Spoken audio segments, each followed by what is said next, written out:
Hello, good people of the world and the web. Today I come with another short video on how to draw and group shapes in Microsoft Word to form solid objects. A group of shapes to form an object which is movable. You can move it as one solid object like a picture. You insert one and can move it. Notice, if you have used Word before, when you draw a shape and you draw a second and you want to move, you have to move them to the new location as individual objects, and then at that new location you have to place them the way they were you wanted it to look on screen. Say you want to print it. This one, like as you can see on my screen, I have drawn a rough something to represent something using the shapes that are available in Word. So this shape, as it is lying there,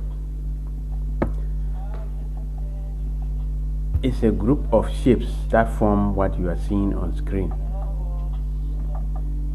This is a shape drawn using the rectangle.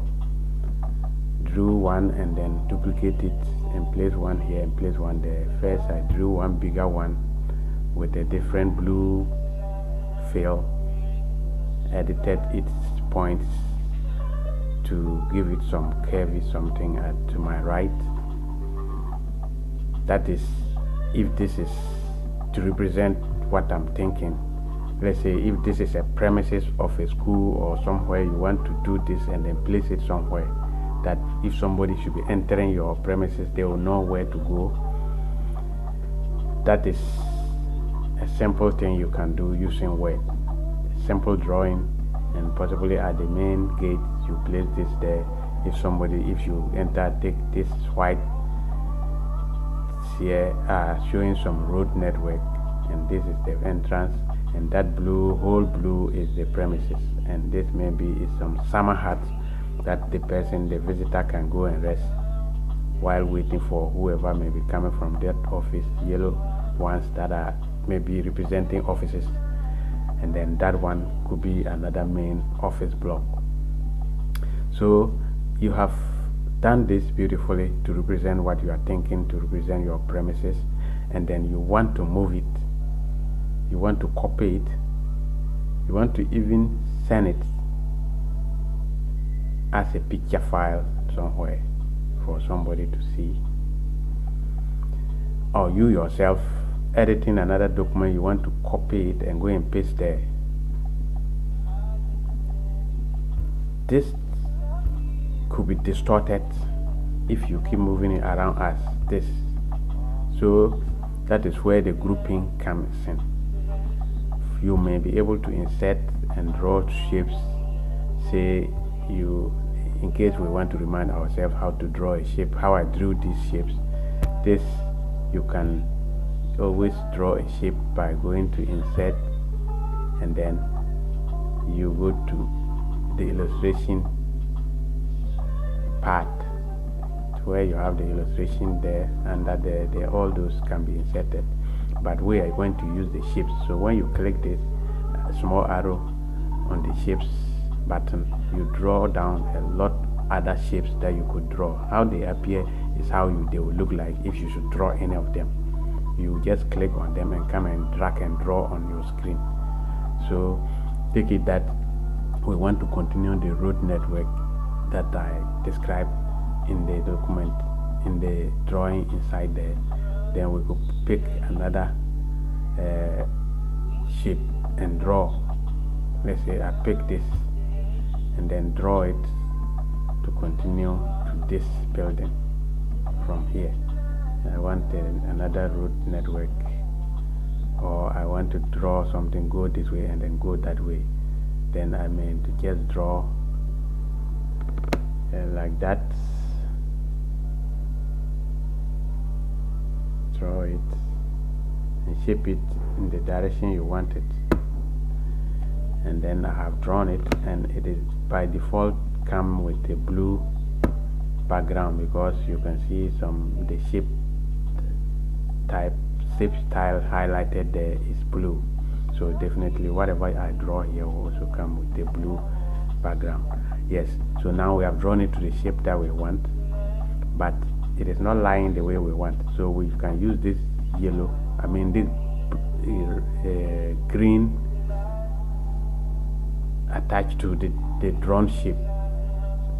The yellow one could be used to change the looks of it too. If you should drag it, you see it can be used to turn into a complete rectangle, and then this way you can drag it to form a parallelogram, as difficult it is to pronounce. So we can drag it, and you see we have changed its shape to that, and we can bring it down back to the way it looked. So if we wanted it to rotate, that is why with this blue one, yellow one is not yellow, it's green. Is what we will use to change its shape, the shape of this road that we are drawing. So then we can close it in small, and then we want to bring it to join this shape. So that joins, but after it's joined, we don't want it to lie. It appears to be lying too physical on the so-called summer hat, green summer hat with a blue fill in that we are seeing.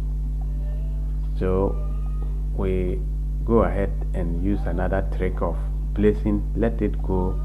We will remove its border, that blue, dark blue fill border around it, by simply going to the outline here, and then say we don't want, so we say no outline. Then that seems to be blend into the background blue premises. That is no problem, because we will also be changing its fill. The fill is the blue area, the containing area in the middle, but the edges around it is the border. So we have removed that's the outline, so we have removed it, and then we want to change that fill to white, so that it will remain to look like the road, the general road there. Still, we will want to bring it is lying on top of the summer hat, but we want it to appear as if it has just moved at the edge of the summer hat onto the other block, which we can give a name. So we can to add text to the shape, you can always right click it and add text. So we can say this is block